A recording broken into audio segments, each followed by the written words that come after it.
City. Thank you all for coming out on this very hot and humid day. I am very grateful. So, here's the cover of the book, and you know, 100 years, that's a long time for a business to be in one family, and that's the case with the Knoepflers, and 100 years of Chevrolet in Sioux City. So just a little background from 1922 to 2022, Ryal Miller, Duane Kidder, Jim Knoepfler, Charlie Knoepfler, Bill Knoepfler, Ben Knoepfler, and Joe Knoepfler have overseen this Chevy dealership thrive for a century and now into the next century. So a bit of background on how this book came about. My good friend Jim Jung and I were having coffee, and Ben Knoepfler walked in and he said, hey, you know what, my company's going to celebrate 100 years and gee, it'd be great to have a book about it. And Jim had known that I had written like 50 narratives for the Sioux City Railroad Museum talking about individuals who worked there, and he said, well, maybe Joanne would like to do that for you. And I said, well, why not? So we did in August of 2021, and then I spent the next 6 months interviewing, researching, and compiling all the information that resulted in that book that's over there. And I do have to give a shout out to Luann Lindblade and to the folks at Anderson Brothers who printed the book. Luann designed the book, and it was ready for distribution on the exact day of incorporation, May 11th, 1922. So, where did it all begin? And here are the two guys that are responsible for it. Ryal Miller was born in 1882 in Walnut, Iowa. He attended Pearson High School and Buena Vista College in Storm Lake. Then he moved to South Dakota, and that was in 1910. And it was there he acquired the Saxon dealership and then the Chevy dealership. So he was quite the entrepreneur. Then he moved to Mitchell, South Dakota, and got the dealership there. And then Duane Kidder joined him as a bookkeeper in 1919 following World War I. Now, Duane grew up in South Dakota, and he did come to Iowa to attend Coe College. And it was kind of a leap of faith because Ryal Miller found out that the Chevy dealer in Sioux City didn't want the dealership anymore. He was going to be a Dodge dealer. I don't know what he was thinking, but that was his plan. So Miller writes about this in an automotive publication. Our bank in Mitchell, South Dakota agreed to carry us until we could get established in Sioux City. Remember, this is 1921, and we just had the Depression. You know, it wasn't quite the Great Depression. So they box everything up May 1, 1922, and they start their dealership in a 25 by 90 foot rented room at 514 6th Street. They loaded 2 Chevys into a boxcar with a desk, a chair, a typewriter, a handmade parts bin, and a few other things. And in these photos, Ryal Miller is 39 years old, and Duane Kidder is 27 years old. So literally children. But they decided to do this. So here's a picture of the dealership, and you may have seen this. This has been popping up a lot on social media. That is the Commerce Building to the left. So this is on Nebraska, right in front of the Commerce Building.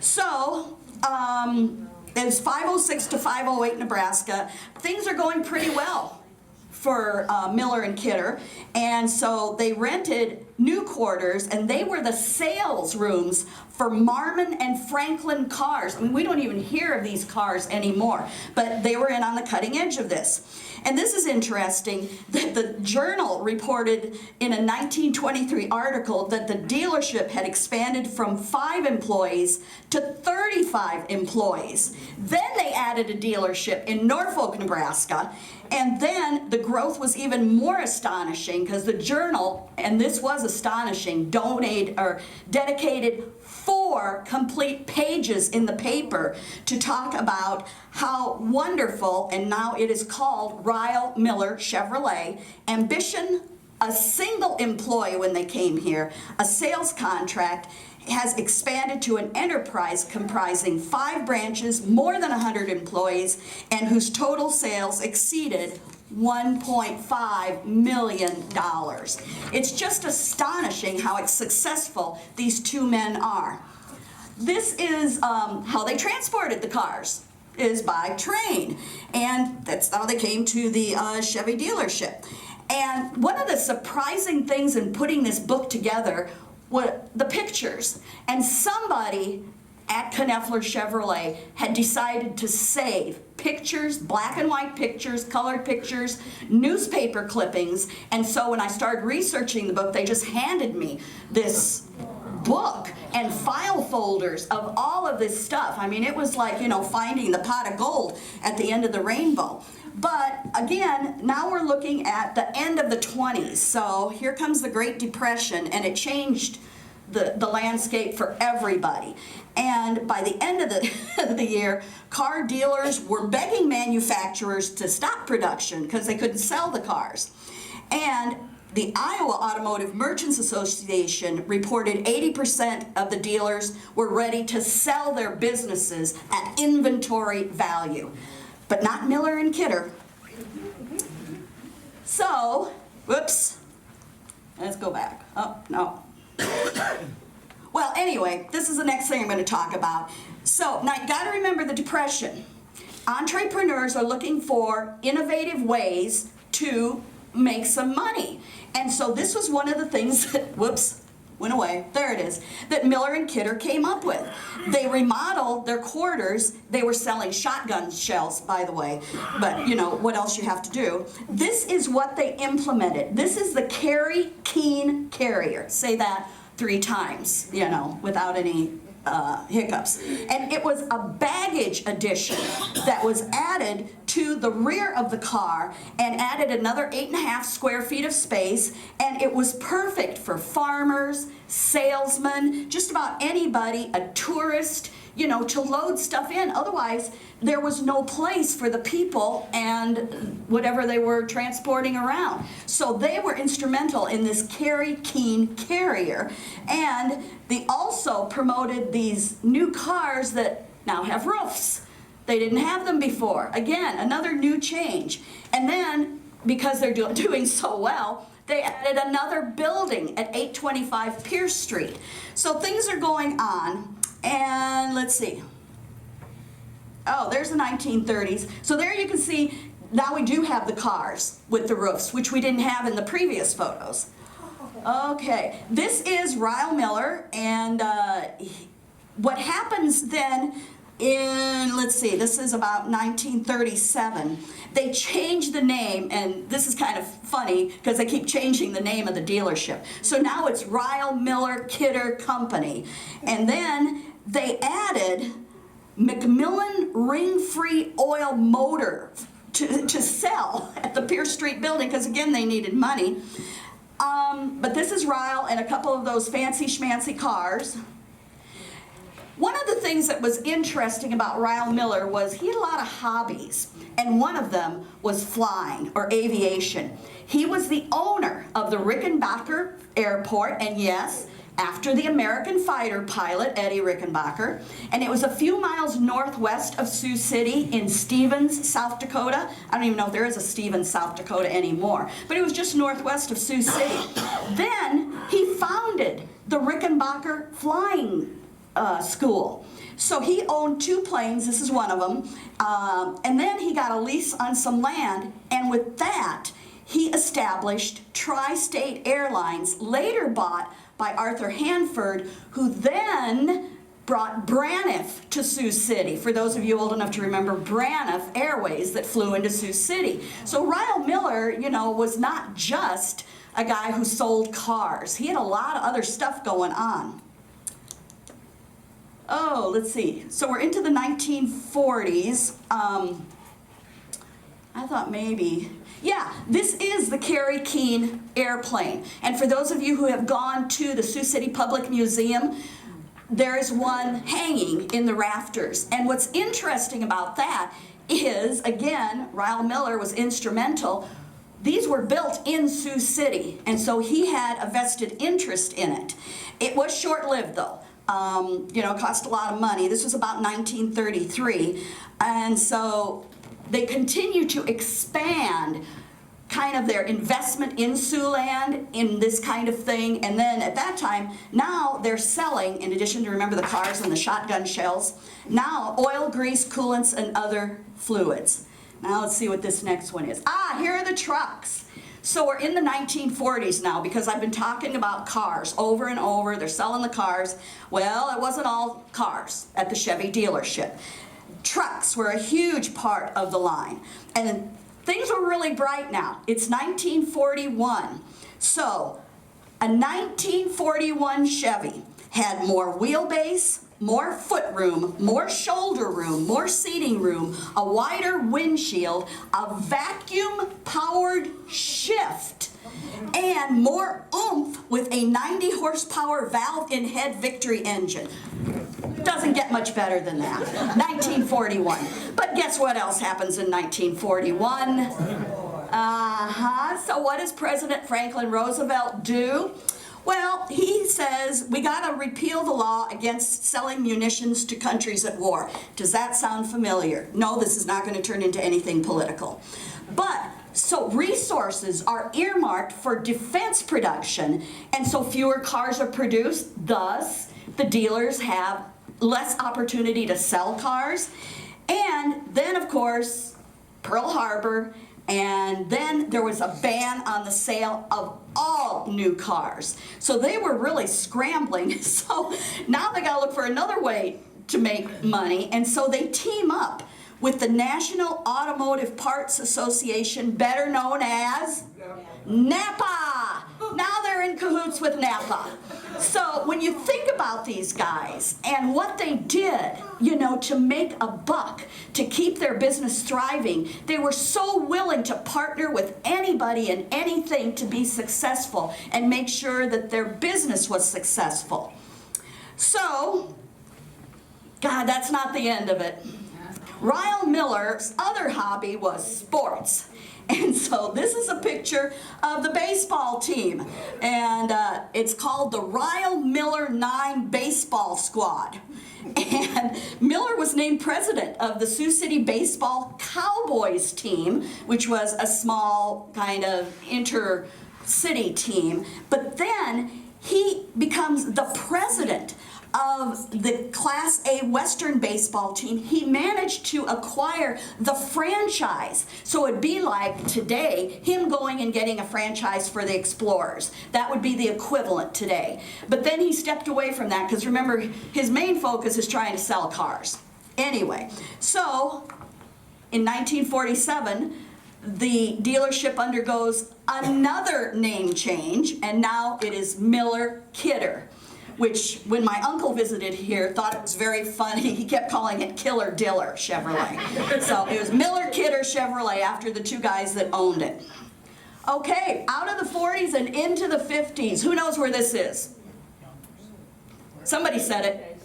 Yonkers. Yep, this was another thing they partnered with. So at the beginning of the 50s, the auto industry was the biggest employer of everybody and anybody. 1 in 7 people worked for the auto industry. And automotive progress, remember all that other stuff I said about, you know, the vacuum-powered shift and the wider windshield and the 90 horsepower valve in head Victory engine? Well, now, all steel bodies, 4-wheel hydraulic brakes, and safety glass. The lifespan of a car in 1920 was about 25,000 miles. In 1950, it was 100,000 miles. That's how much the auto industry had improved.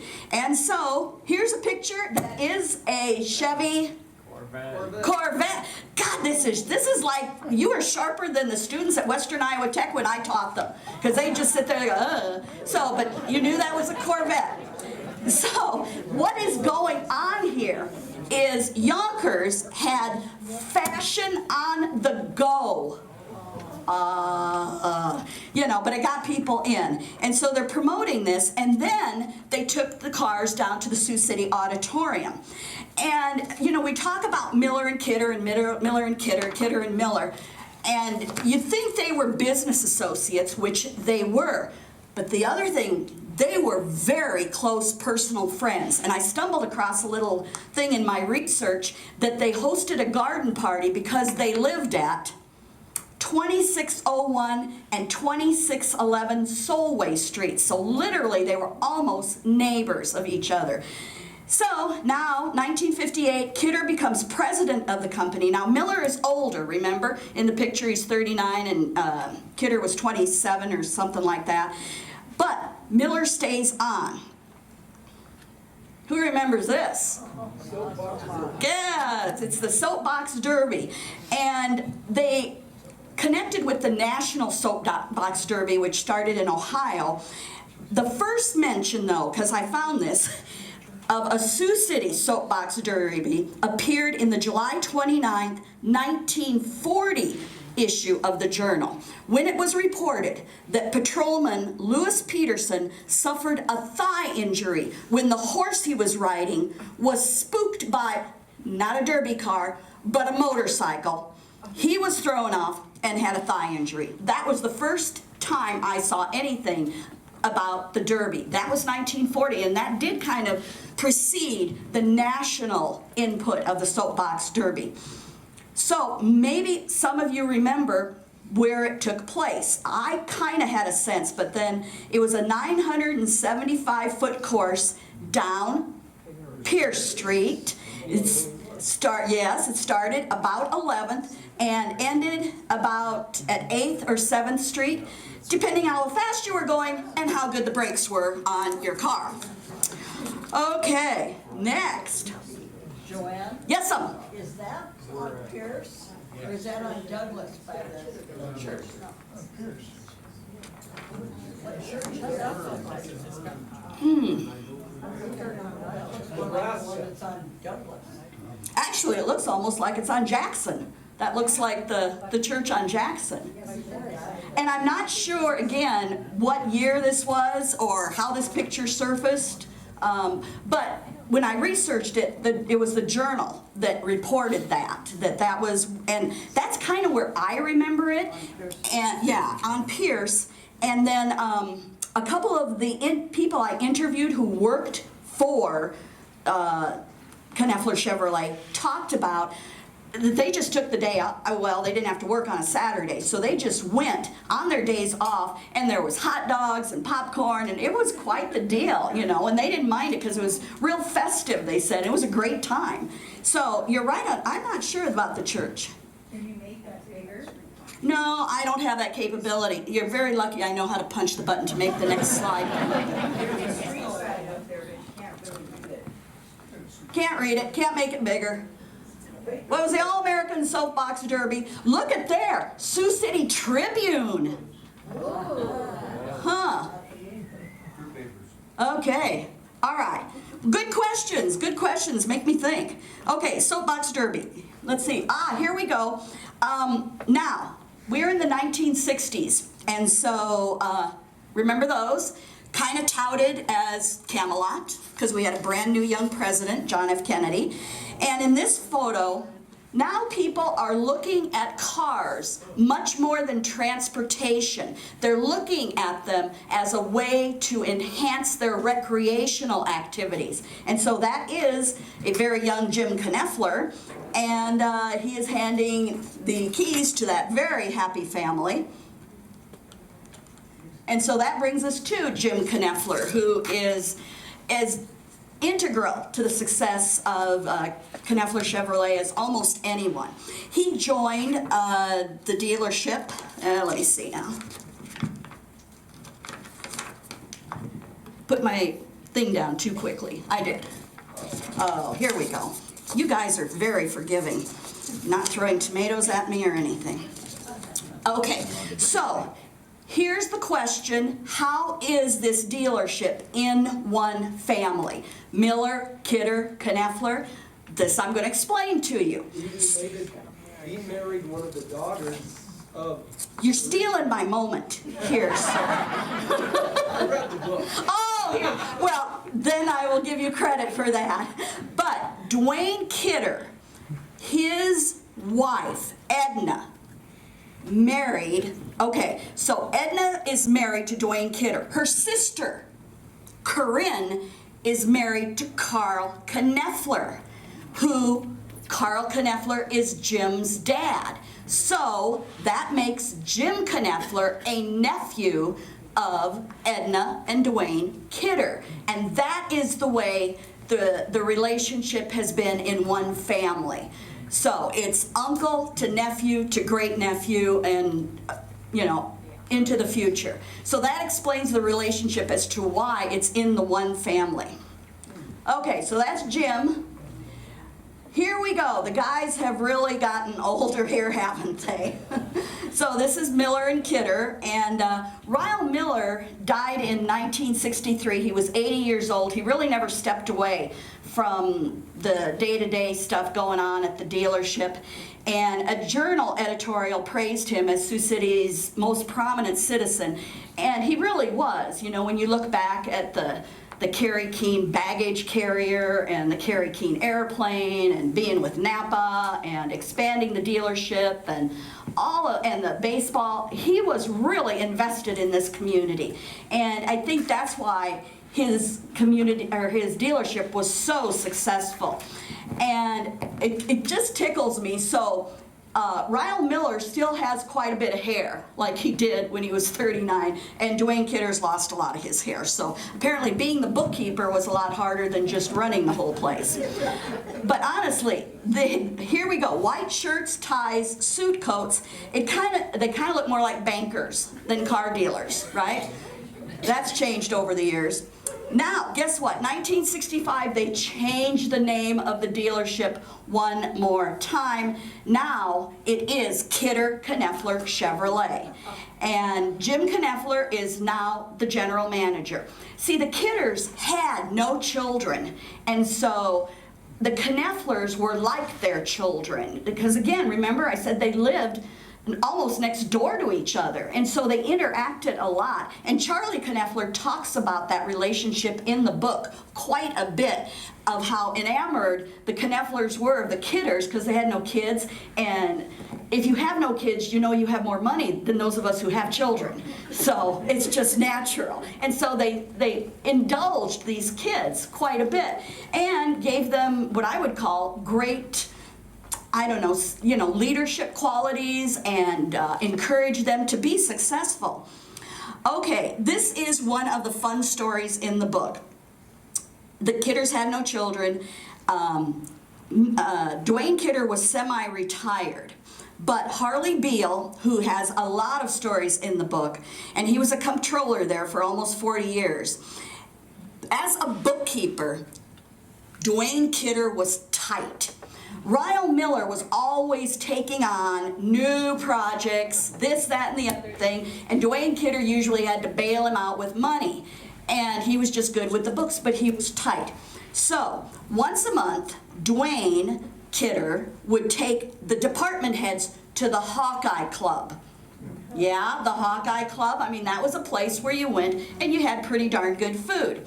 So, Harley Beale, Duane Kidder, Ray Meyer, who at that time was the new car manager, Bob Ellis, most of us know Bob too, he was the used car manager. So Harley, Ray, and Bob would order the highest priced things on the menu.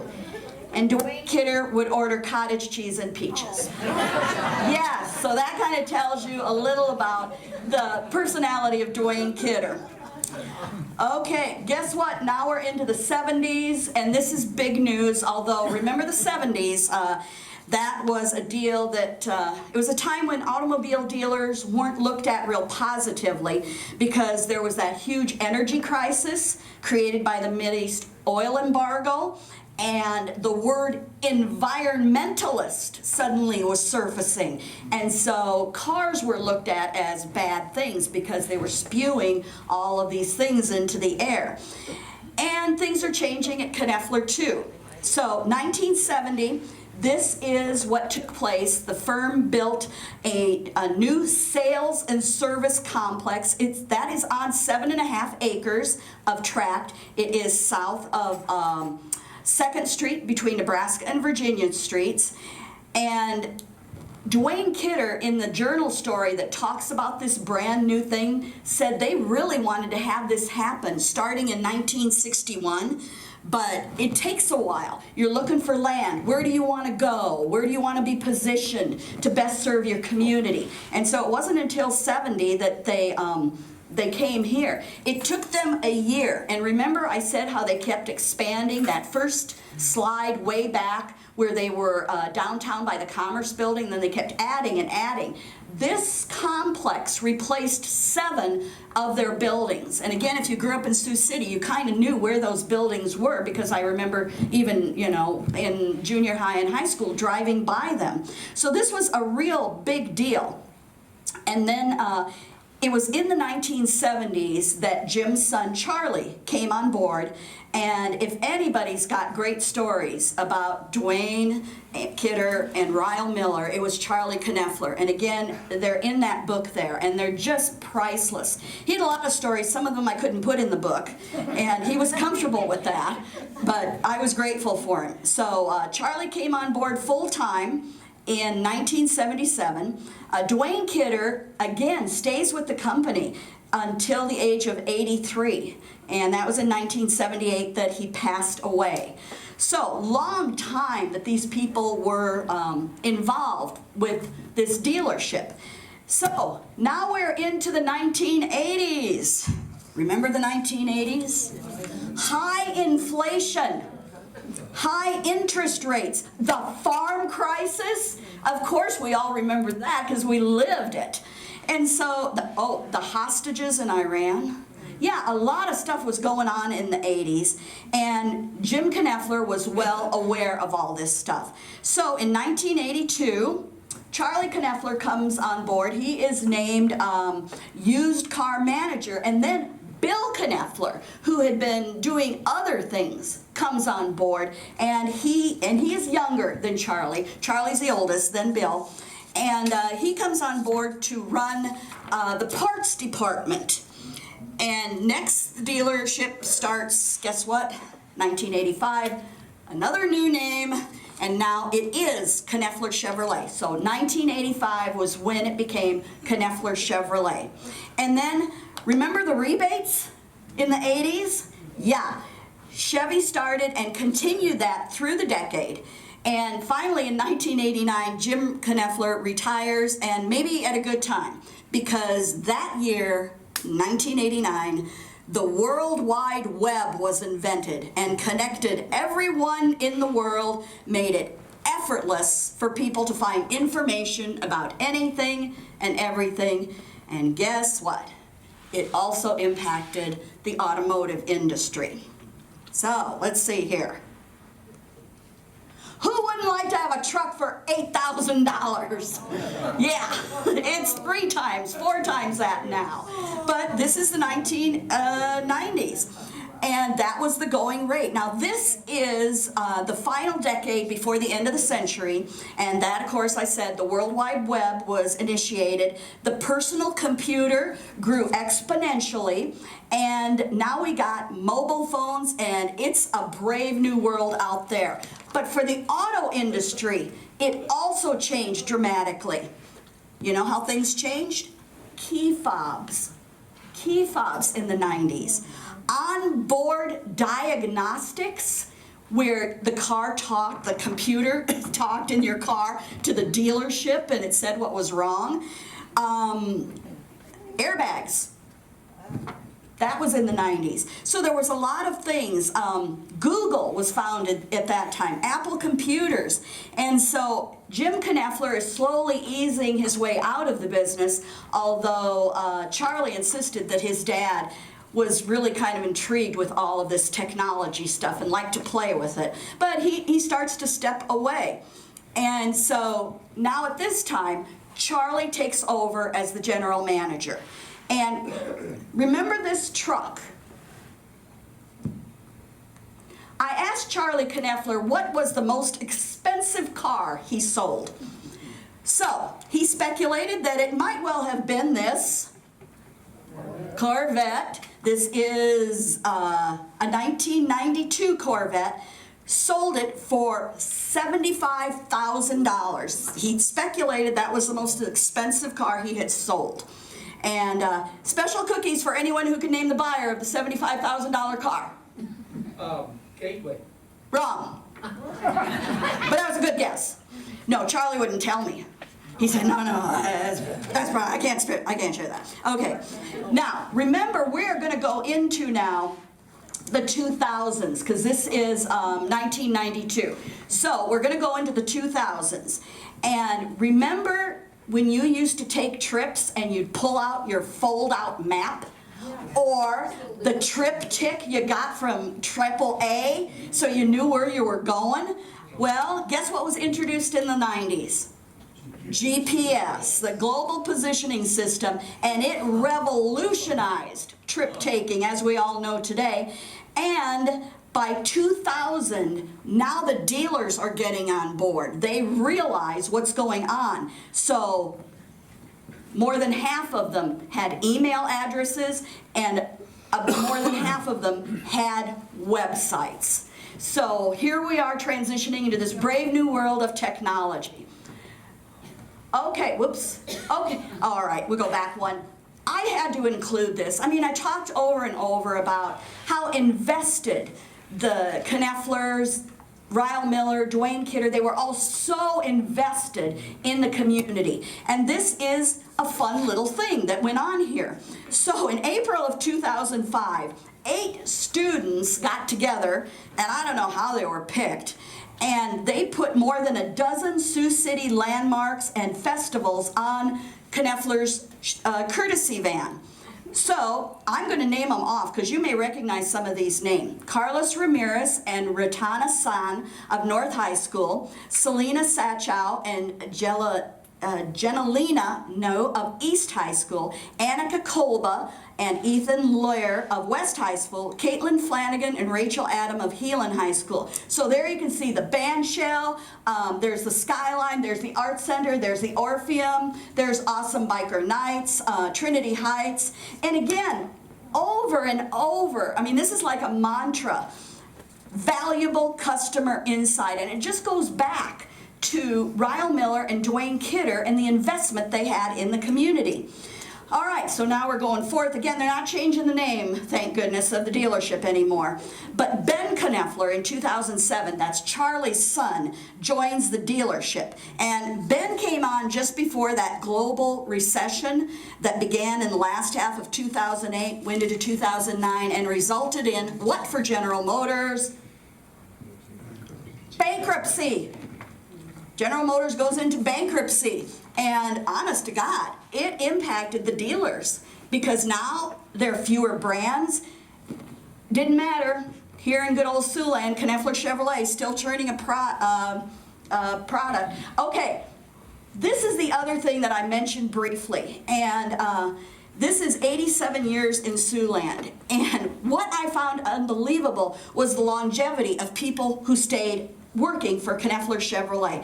They all talked about it being a family atmosphere.